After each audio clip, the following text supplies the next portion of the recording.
So by default, a certain color standard or color settings is actually selected, and by the use of it, you can see all of the previews right here in Adobe Bridge.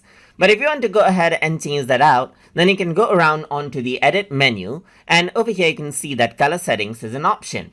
So once you go around over here, you can see that I can choose monitor color, or let's say for example a general purpose color, or maybe a North American newspaper print color right here. You can go ahead and apply it right here, and accordingly the color settings changes out.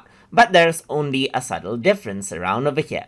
So if I were to go around onto color settings right here, it does affect out everything right here. So for example, this is CMYK color setting and so forth right here. I can also go around and show expanded lists, like let's say for example there's the Japan pre-press color settings, and you can go ahead and apply and then view the preview according to that color settings accordingly as well. And that is how you can go ahead and select different color settings as you need inside of Adobe Bridge. So hope you guys learned something as always, and as always please like, comment, share and subscribe.